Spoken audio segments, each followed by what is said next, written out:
else, come on down, fill all the front seats. All right, so we are closed. Who is the last? You are the last person to do this contest. And then, not to put any undue pressure on Ms. Carroll, we'll have an audience vote, so she doesn't have to pick her favorite. I think that's fair. All right, so yours. First of all, do you remember me from yesterday at the hotel? I showed you my shirt. Of course I do. Okay, thank you. She's going to remember each and every one of you, by the that way. she said yes, and that's all that matters. Thank you, Angelfish. It's lovely to see you. And come stand right here. Right here. Life's full of tough choices, innit? Come on down. Flatsman Judson, now we go, boys!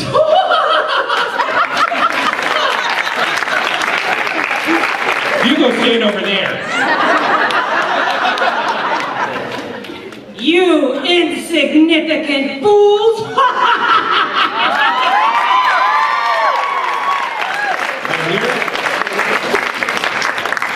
My dear, sweet child, it's what I do. It's what I live for.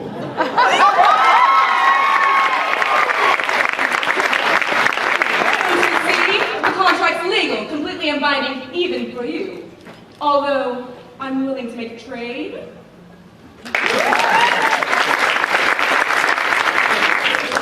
My poor, sweet child. Oh, no, I forgot what it was. Nope, I'm out.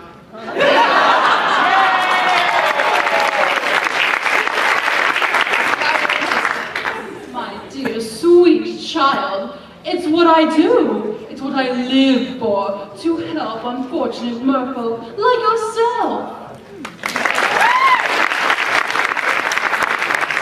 All right, so we're gonna do this super quick by applause. Right here. Hopefully your friends like you.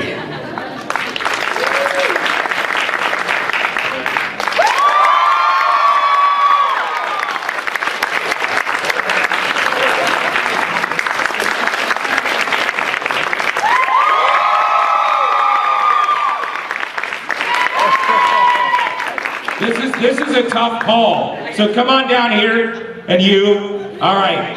So vote once. Clap and cheer for the one that you think is best.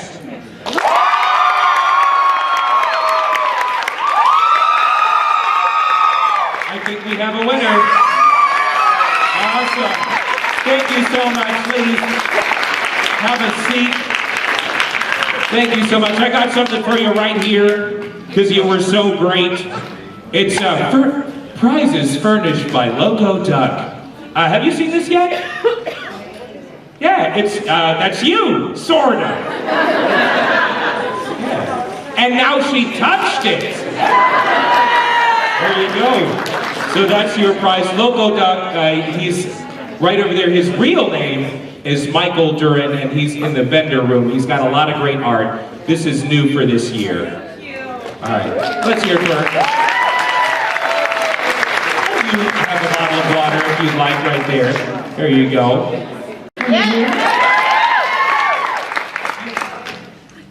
Oh my Lord, I forgot it. I forgot. I could pull it up here. Are any of the girls here? Are any of the girls from the, back there at the... Do we have Bunny here, or? I left it at the desk. Okay, I'll tell them. Will you just tell them? Yeah. That it's the paper? Dina's got it. When it shows up, we'll be good. We'll do what we're supposed to. Oh Yeah. dear. It's okay. I have it on my iPad if we need to. It'll be fine. All right. So, Pat Carroll!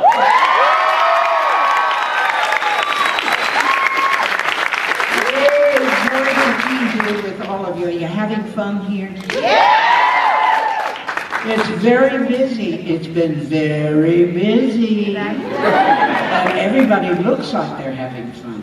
I enjoyed walking around last night and watching everybody in costume. My Lord, some of those people are crazy. But didn't they go to trouble to do some of those costumes. They're fantastic. Did you see any of them? I've seen some just walking around today and yesterday. We have an Ariel that just got here. Oh, good. Hi, The Ariel. walk around, not flop around Ariel. Oh, that's great. Oh, look at here. Well Awesome. done. Brilliantly done. I'm hiring her when I have a mystery. You're So- pre-hired. That is so beautifully done. Thank you. Dina, everybody. Now, what is this supposed to be here? Oh, this is the last time that you were here. We had you read a little bit from the Haunted Mansion, the ghost host spiel. There's another part in the Haunted Mansion that might be more apropos because it's a spell, it's an incantation. It's Madame Leota's incantation. They know it better than I do. But it's beautifully written. Well, thank you. I copy and pasted it myself. So if you would like to do that now, since we set it up, Are you all fastened your safety belts?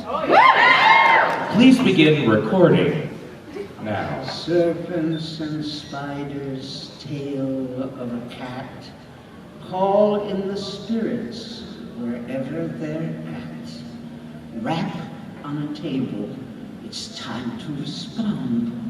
Send us a message from somewhere beyond. Goblins and ghoulies from last Halloween, awaken the spirits with your tambourine. Creepies and crawlies, toads in a pond, let there be music from regions beyond. Wizards and witches, wherever you dwell, give us a hint by ringing a bell. That's it. Can you give us a little bit of a laugh?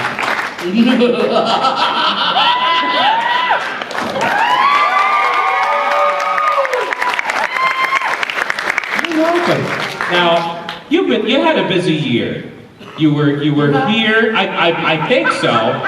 By the way, Pat just celebrated last month, May 5th, Cinco de Mayo, her 86th birthday. 87th birthday.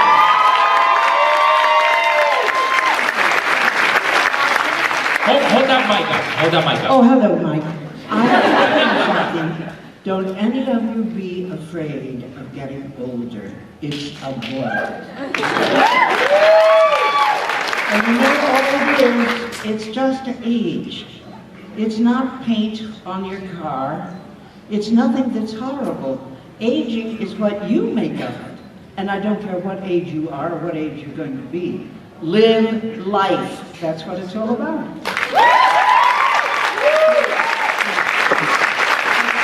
I've had nothing but good times since my 87th birthday, and I expect to have more. And I'm looking forward to number 90. So,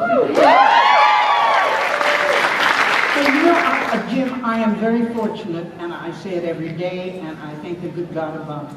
I have had so much joy and pleasure in my profession for 67 of those 87 years that every day I say thank you.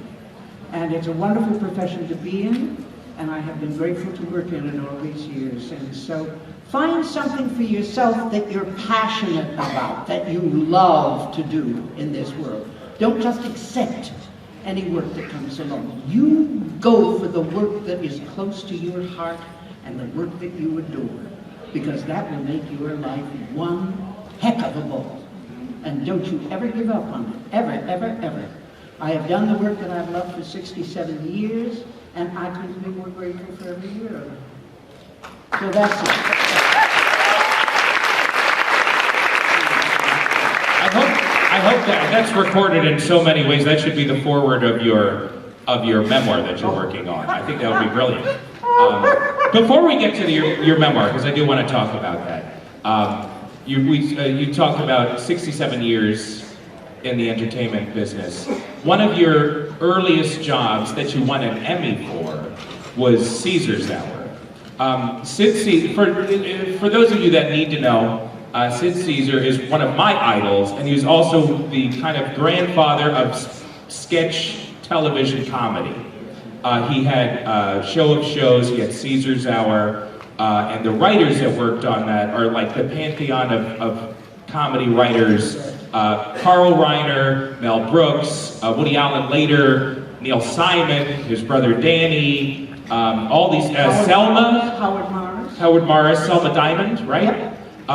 Who was also the little old lady that was on Night Court. She was a brilliant comedy writer and performer as well. You worked on that show in '56. That's when you won your Emmy, right? Yes. Tell us, because you mentioned it was like going to comedy school. Tell us a little bit about working with Sid and all those great folks. Well, you're such a young audience. I don't know how many of you would remember Sid Caesar in his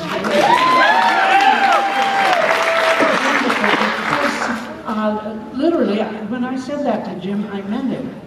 Going to rehearsals with Sid Caesar, Carl Reiner, and Howard Morris was like going to comedy school, because those three men had worked together on your Show of Shows for Max Liebman. Some of you might remember that.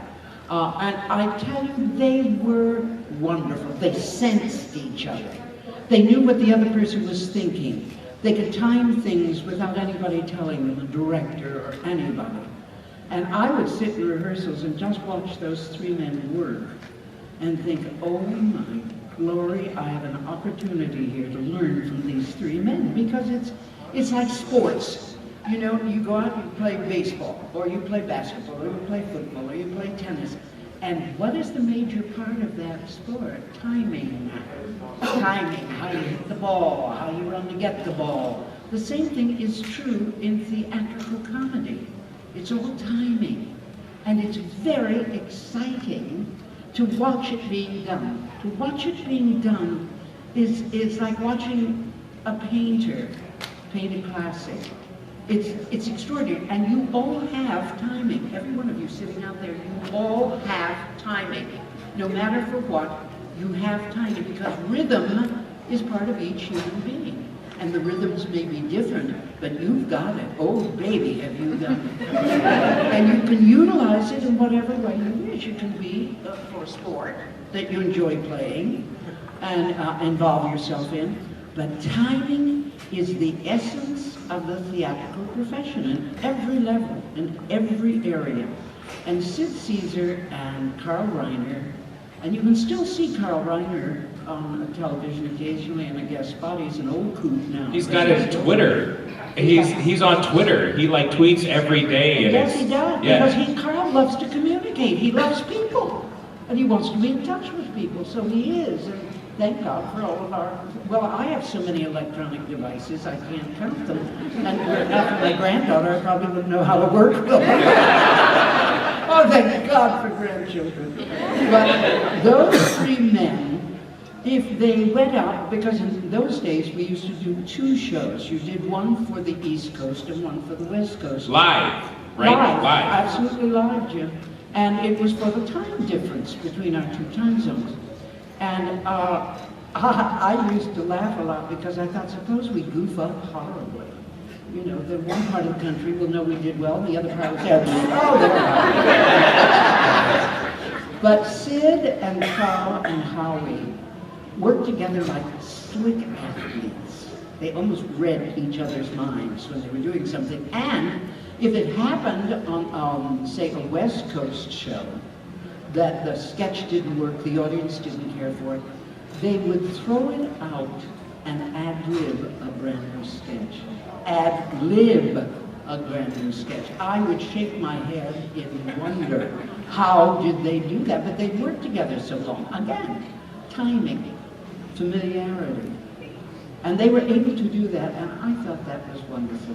But the one time that I was really rather embarrassed, I was doing a sketch with Sid Caesar, and I was playing a very nervous waitress. And I had almost been fired because I'd spilled something on people, and I was a nervous wreck. I was so petrified I was going to hurt this man, Sid Caesar, that I was being ultra careful about everything. So he gave me his order, and I'm shaking and carrying on with twitches and the rest of it.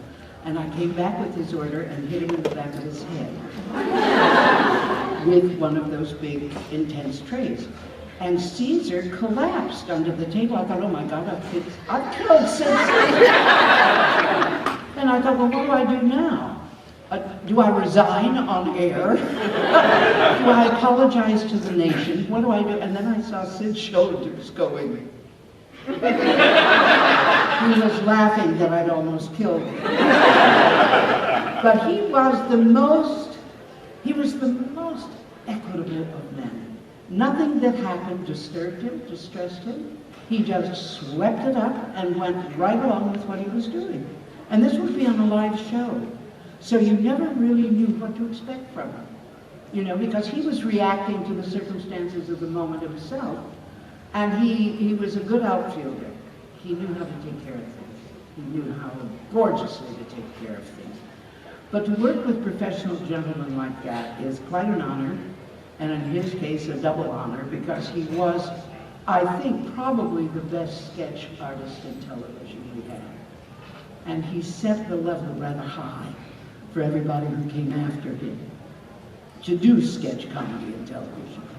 But it was my joy and pleasure to work with all three of those gentlemen, and I totally enjoyed it.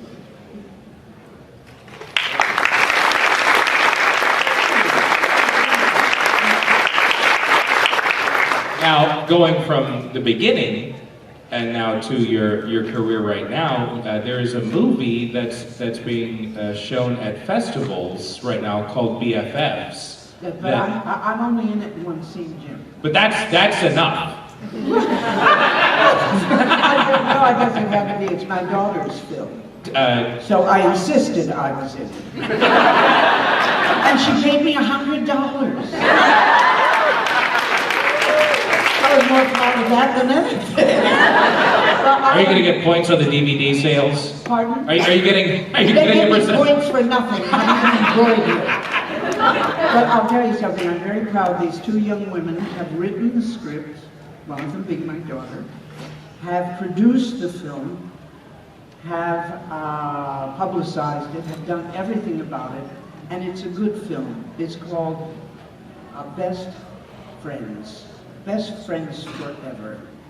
And they are now in the process of working with a distributor to get it out. So if you see Best Friends Forever playing any place, please go to see it. It's my daughter's film.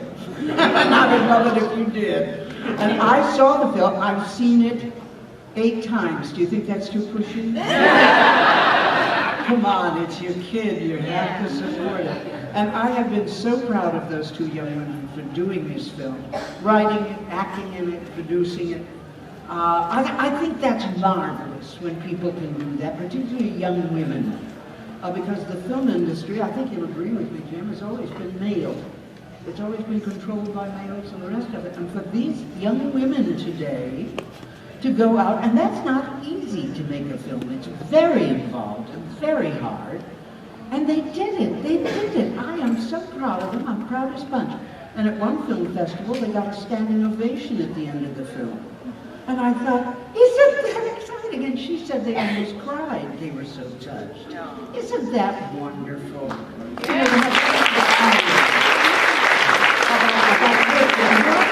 the work is. Be proud of your work. Enjoy it. And be thrilled when people recognize your work. And I don't care what the work is.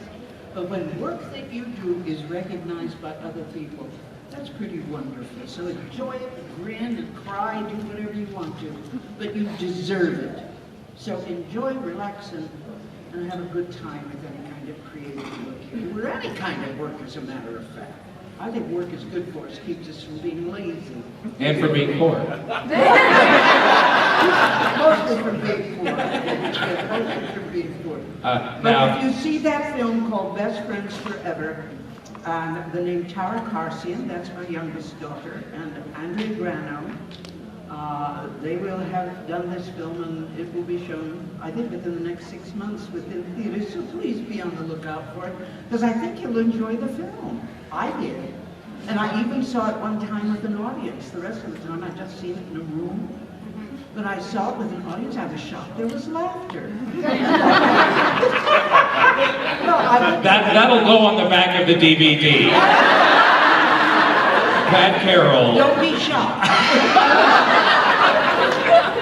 Oh, It's wonderful to have your kids involved in your business. It really is, because they are in a new generation.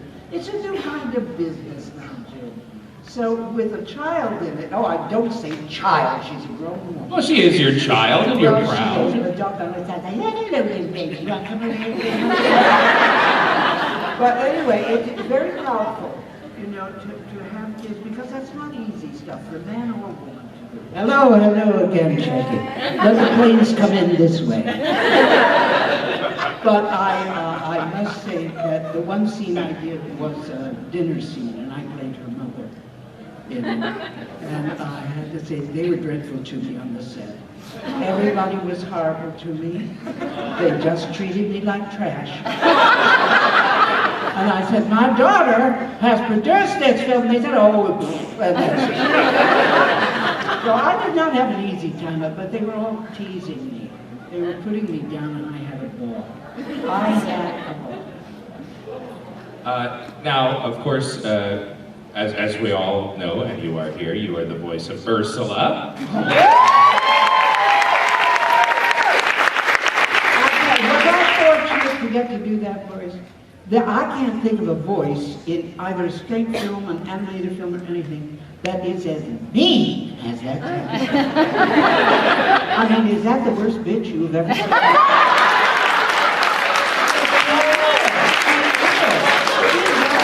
And I adore her.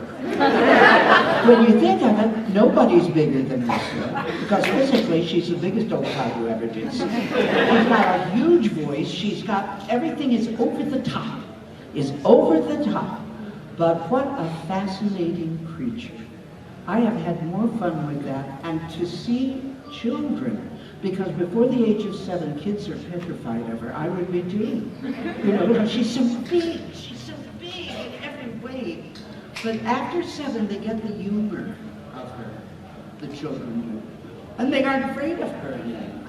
But how fortunate are you as an actress to be able to play a character like that? You don't get those characters just regularly, Jim, like that, with all the dimensions to them. They're fabulous, fabulous. And you've gotten to play her again and again in all kinds of different media since '89, or when you recorded it was '88, I think. '88, yeah. And then you've done the subsequent sequels and the television Sequels, show, the games. games. A lot of Ursula games up. But I've just been so pleased to be able to play that character, because she's multi-dimensional. She's got lots of edges, lots of alleyways, and she can go any way you want her to go. But thank goodness they asked me to play it, because I've had a ball doing it. I watched a little video because when you were here last time, I think you took a detour and you went to Walt Disney World and you rode the ride thing. Yes, I did. And I think that was with Jodie Benson. Was in the same car as you. And I rode in. They put in a new Little Mermaid ride, and we did that, and we laughed and giggled and carried on like we were teenagers. We had fun. I think this is a fair time to start our Q&A portion. If you have a question, step right up to that red microphone. And go ahead and line up. Yeah, you don't have to wait one at a time. Come on down. Please state your name. My name is Sherry Jones, and I have loved you, and I'm only going to say one word, Cinderella.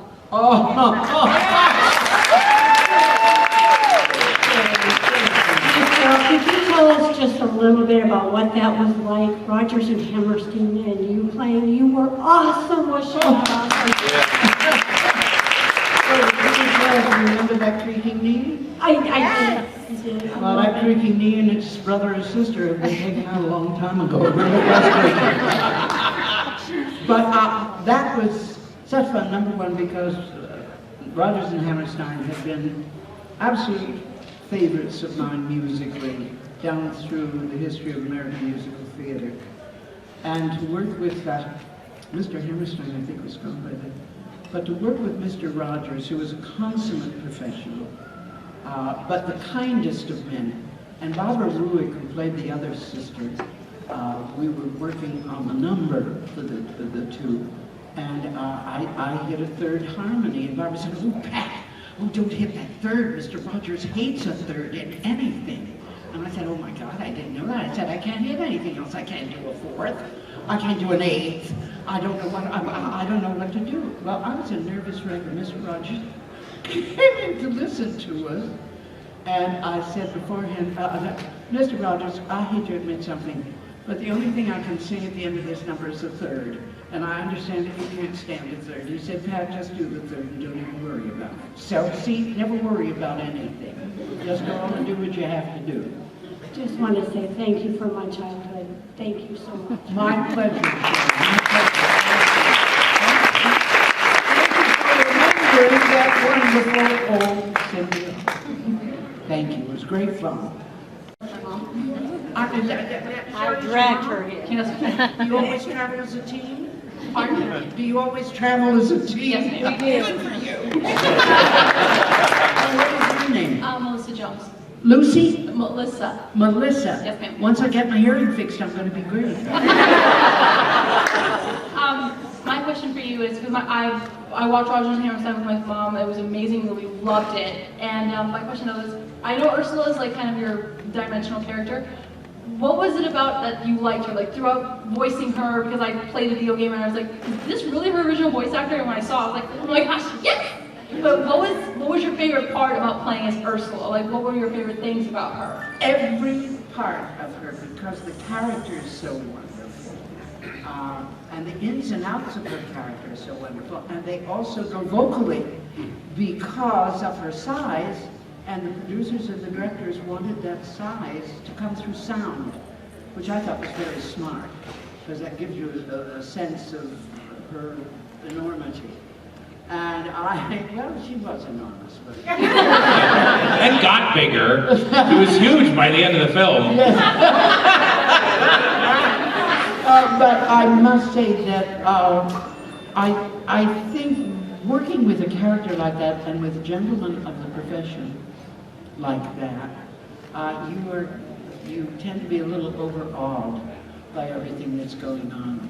But I treasured every second of it and enjoyed every minute of it. Because it isn't often you get to work with people like that in our profession, is it, Jim? That's right, that's right. Or play a character that huge? Yes, or play a character that huge. Because I've not played one bigger since, and I don't expect I will in the future. So I'm very fortunate to have played that character. And I love the way you played her. She was amazing, and just seeing her again in all the sequels and the video games, it was like, oh my gosh, you're continuing on with this legacy. Oh, that's a lovely way of putting it. Thank you. It is to me, and I appreciate it tremendously. And thank you so much. My pleasure. Thank you. Hi, I'm Jessica. Hi, Jessica. Hi, we met briefly yesterday, so it's lovely to see you again. Thank you, and lovely to see you again.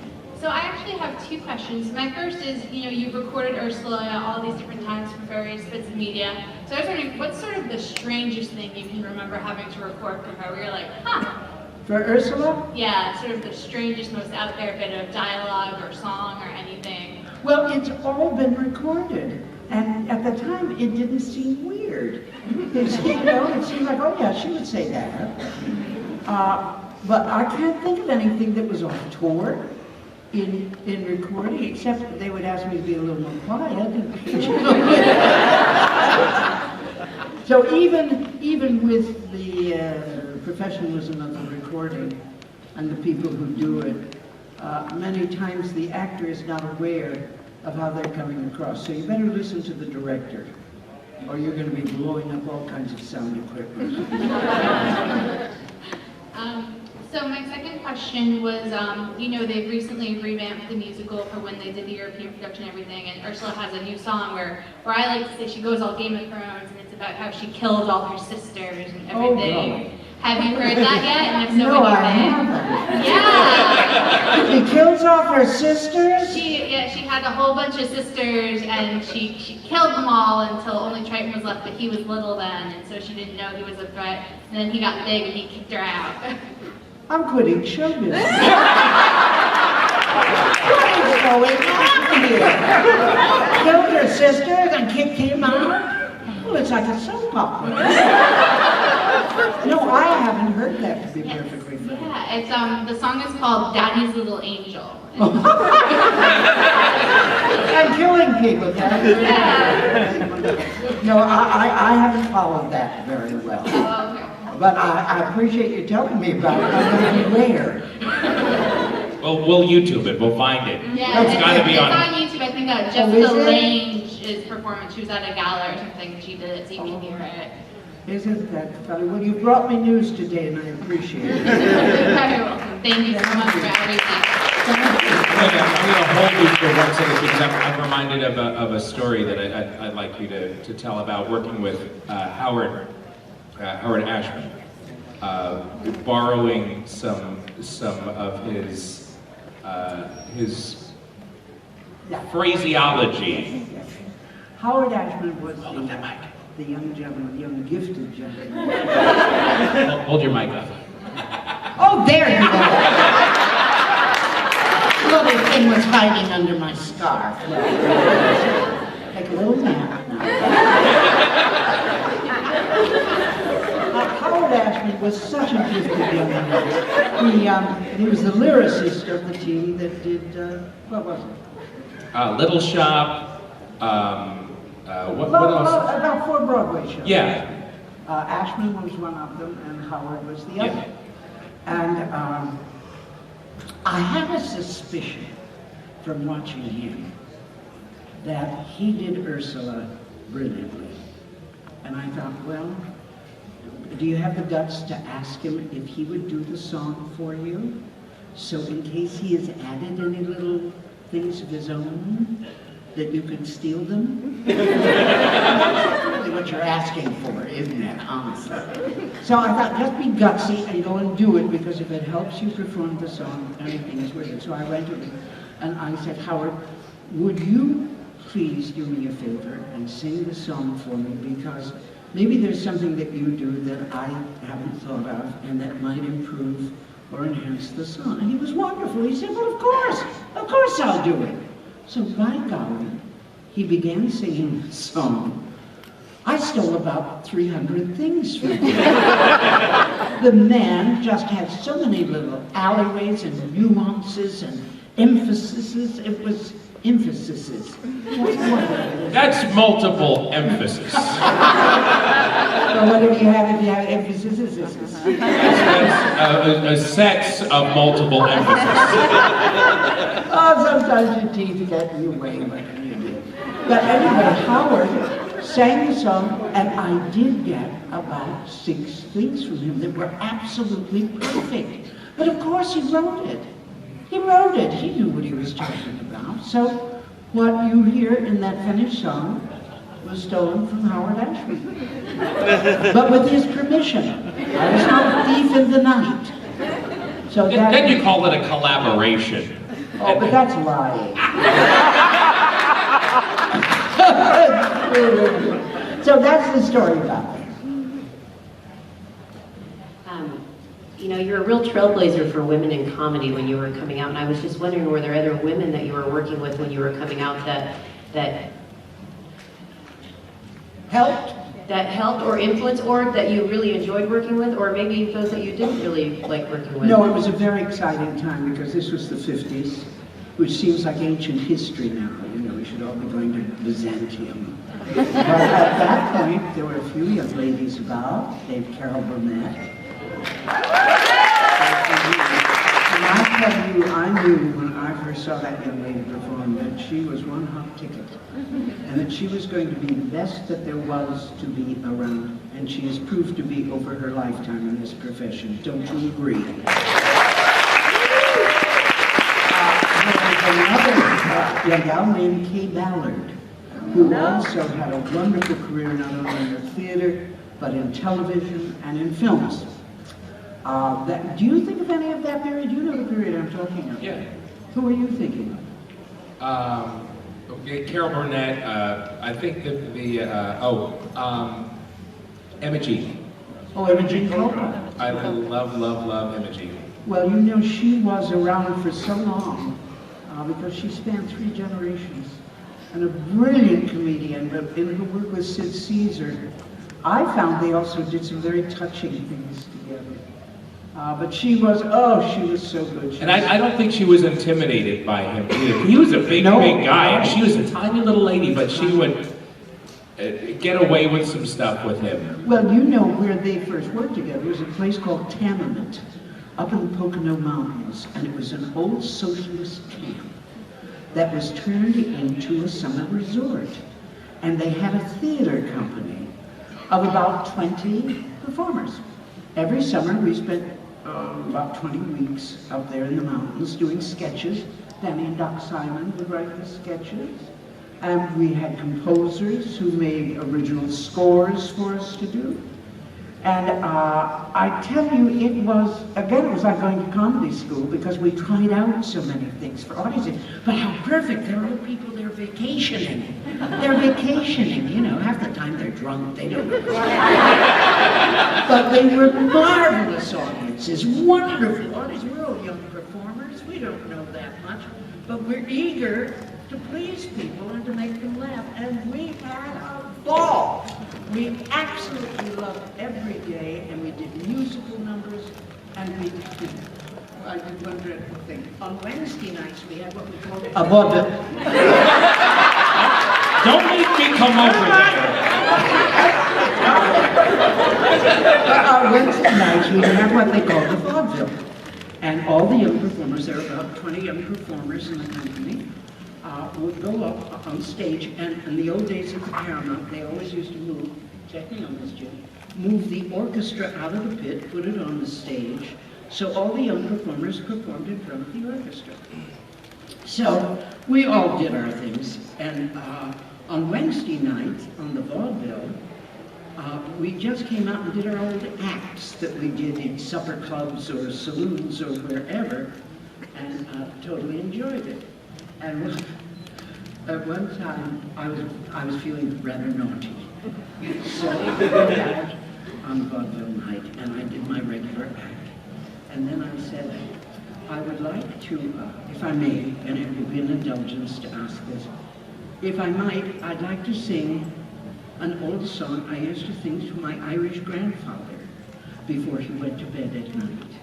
And I hope I don't break down and cry, because it's a very touching song, and I've sung it for so many years to him. So with your kind indulgence, I'll sing it for you now. And the lights came down, and the strings in the orchestra came on, and there was a hush on the audience, and I sang, Schön wie die Luna, lächtig wie der Stern.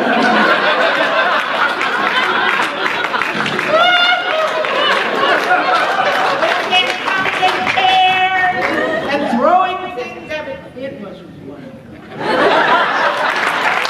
Thank you. Hi, I'm Brittany. I love that name, Brittany. Oh, thank you. I love it as well. Good. You're stuck with it, so you better. I know growing up for me, my grandmother, she was a major staple in my life, and we would, watch The Little Mermaid growing up. I would tend to be Ariel, she would be Ursula. We would dance all around the house, going through all the scenes. Oh, wonderful. God bless your grandma. Oh, no, we still do it actually. I'm out of a job. To this day, it's actually a major staple in our relationship where I'm, obviously, we all are a major Disney fan. I'll, walk through the house singing these songs, and she's like, again, you'd make me watch that 3 different times every single night. And then she'd, say all your lines and everything. And it's The Little Mermaid especially was a staple for me growing up, and even now it is. And you're truly an inspiration. And honestly, you've joined such a legacy. You are, you've made a legacy, but you're up there with all the Disney greats. And I know I'm not the only one truly inspired and touched by your work. And I was wondering how it felt for you to be up there and to have that type of, I don't want to call it power, that sounds like, It's not power. not power, but to have that, touch on, I want to say privilege, I was thinking, Yeah, that works. But how does that feel for you? Well, I tell you, it feels wonderful, because number one, when I first came into this profession, I thought of it as a job of sharing. And I still feel that way today, not only about myself, but for all performers in our profession. I don't think if you don't have the right heart for this business, you're not going to last in it very long. And I think you have to have the spirit of, we all take care of each other. We all enjoy each other. And what's better than enjoying laughter together? Nothing in this world. You know very well with your grandma and your family, the biggest laughs and the best laughs you've ever had in your life have been with them, because you have unspoken closeness as family members. And I laugh with my hand until the tears come down my face. You know, we're just screaming, we can't get any breath. And that's wonderful. To share laughter as a family is one of the greatest gifts in the world. So for me, in my beliefs, that the theatrical profession is about sharing as a performer with audiences everywhere and in every kind of circumstance. It gives you a good feeling, as I think sharing always does in this world of ours. Don't you? Yeah.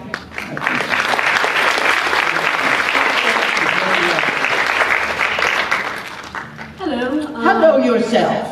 How are you? I'm wonderful. How are you? Doing well. Doing well. I actually worked a little bit earlier, so, but it's neither here nor there. Oh, all right. I'll accept that. The Lana Padilla, who plays the evil queen in Once Upon a Time, says that the character Ursula actually inspired her to portray herself as she is. How lovely. Who is your favorite villain? Disney villain, you know? Vincent Price.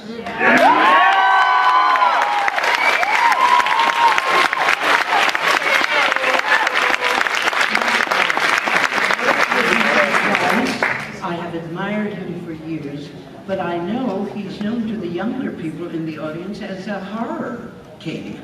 But he is an extraordinarily good actor. He has some of the most beautiful diction I've ever heard in the American theater. And I just, I think of him. I think of him. And that's my story. Thank you. Hello. My name's Chelsea, and I just wanted to let you know it's a pleasure to meet the woman who made me hide under my coffee table my entire childhood.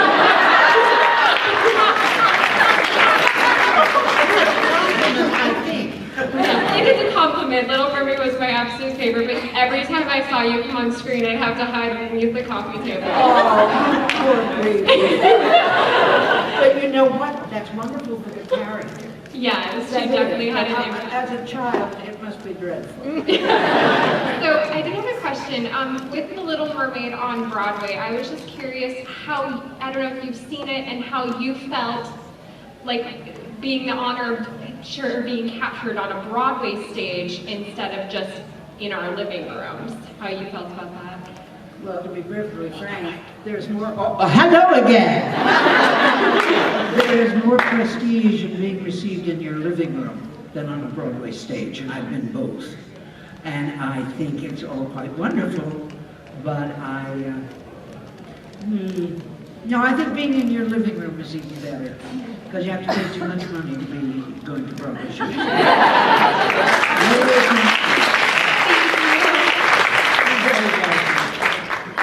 I'm Kira.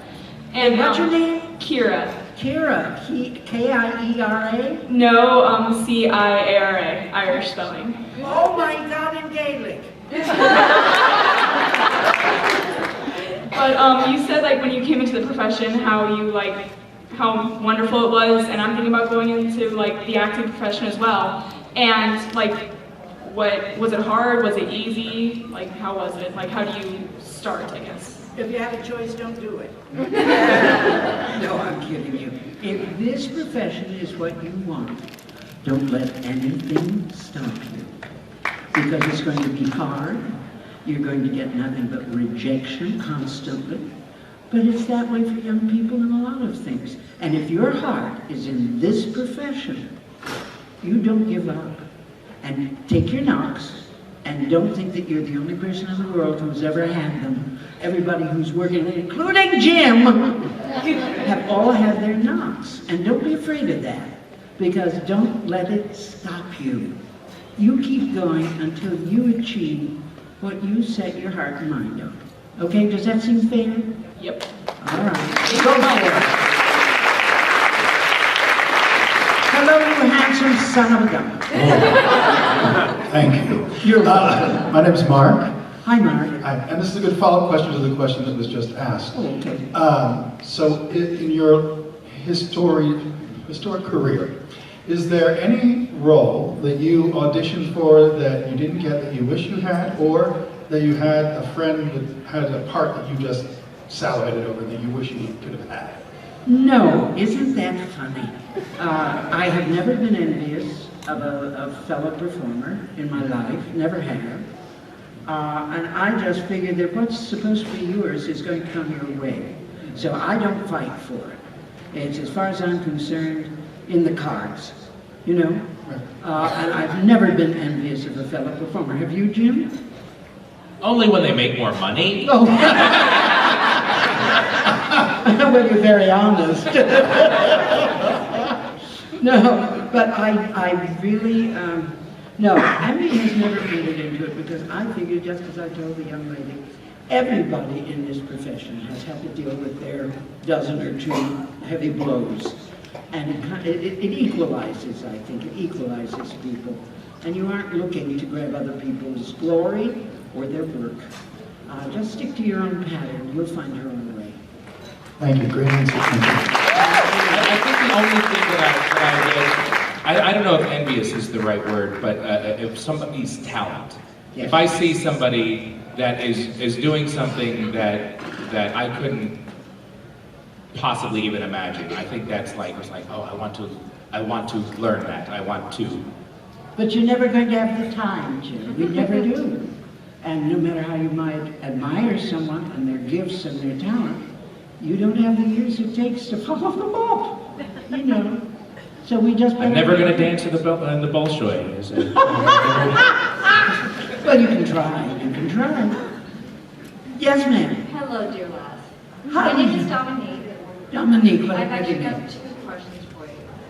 One, are you ever going to do another part of The Little Mermaid for rides or anything? On the rides? Are you going to do the voice of Ursula again? Do you have Oh, anything? not that I know of. I mean, they always surprise you by coming around a corner and saying, We're going to do a Little Mermaid ride at Disney, which would be better with you, or even the Haunted Mansion would be better with you, because I heard your voice from last year when you did it. The what entrance. was that funny? No, not that I know of, but I tell you, our profession is this way. You never know anything until it happens. And also, would you ever consider going on Once Upon a Time, the TV show, and making a guest appearance? Don't tell anybody. I've never seen it.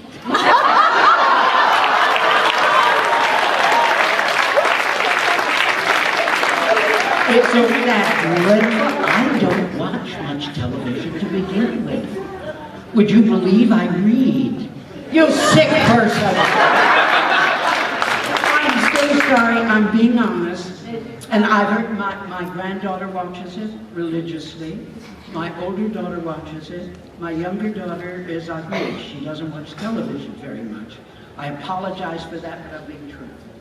You were the first movie my dad, who just recently passed away, got me to watch. What? So, The Little Mermaid. Was it Little Mermaid? yes, And your dad made you watch it? yes. God bless After you. he made me watch Nightmare on Elm Street to calm me down to go to bed, it was Little Mermaid when I was very young. Oh, God bless your dad. So then he made me also read the book, so I knew the difference. So. He was giving you balance in your life. Yes, so thank you. You're very welcome. My pleasure. I'm Jose. The question I was going to ask, unfortunately, since you haven't seen Once Upon a Time, goes out the window. Well, see what a bum I am. Sorry. Because they did bring Ursula to the show, and I was wondering if you were, by any chance, did the voice. You didn't do the voice of Ursula, but did they ask you by any chance to actually do the voice of Ursula Once Upon a Time? Well, they knew I didn't watch, so they didn't ask me. That's the truth. You know, wouldn't you do the same thing if you didn't watch the show? I wouldn't ask you to do it. No.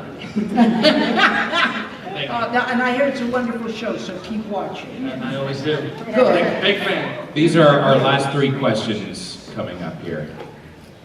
Hello, Miss Carroll. know. Who are you? I'm Nicole. Oh, Nicole, there you are. I wanted to ask you about your memoir. You had mentioned it last year, and in addition to your awesome, colorful career, you have such a soaring, positive spirit. And I was wondering if you'll be moving forward with that and including like inspiration and life tips, like Absolutely. Absolutely. In fact, that's what most of it is. And most of that comes through this very profession. See how quickly I recovered? No, I'm not going as fast as I thought I was going to. But I'm enjoying it so much because what happens is, and I wish all of you would start doing your memoirs too. Don't let your life whittle away without putting it down so your family members can fill in the time that they were with you. Let's think of what I'm writing about. My 3 kids had not enjoyed with me. They weren't here on planet Earth when I experienced that age time. But now, through memoirs, they can catch up. And they can be in it as well. So I think it's a heck of... Are you writing your memoirs? Now I will. I've scared him. I just think it's a doggone good thing for everybody to do, because your family wants to know about the time they weren't with you. And they probably might like to see their names attached to your life. Try it. At least try a chapter. What will it hurt you? Try a little chapter and show it to some of your family members. Now, make you bet they're going to get a big kick out of it. That's everyone's homework. That's everyone's homework. Oh, yes. To go home, write a chapter of memoirs, and come back to next Spooky Empire. And next year we want a full report. And there will be grades handed out. Yes, Hi, Miss Carroll. I'm Rachel. Hi, Rachel. So I'm studying to be a voice actor, like you, and I was wondering, are there any tips and traits that you could possibly give me to help with my diction, articulation, and things like that? Because your speaking voice is wonderful. Thank you. You're welcome. I'll tell you, a good voice does not come just because you want it. You have to work at it. It's like sports. It's like music. It's like anything. So either find yourself a good vocal coach in the academic area or in a local theater where they have a wonderful theater, a speech coach, and work at it because it takes time. You have to accustom your tongue, your mouth, and your ears to your own sound. But it's well worth it. It's well worth it. So don't give up on it and do it. Thank you. You're welcome.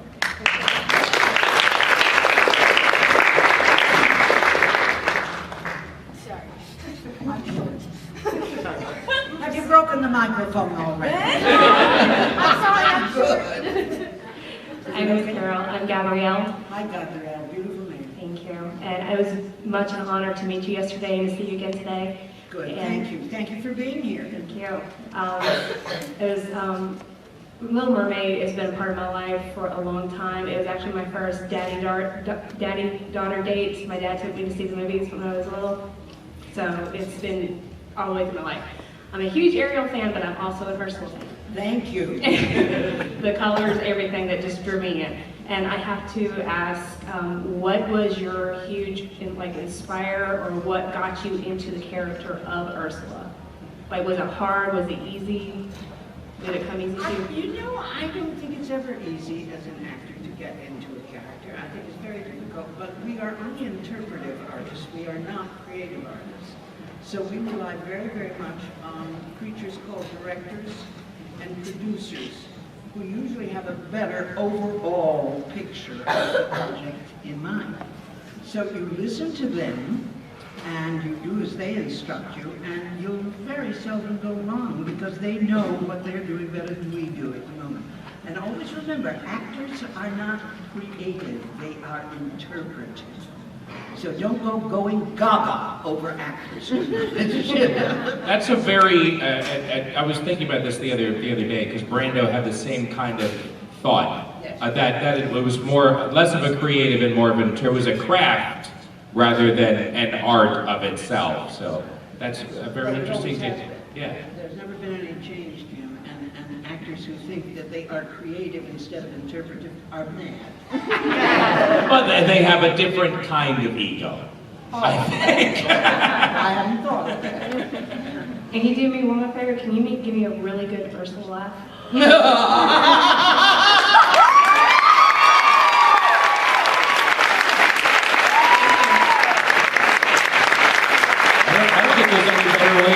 to end this than with that. Ladies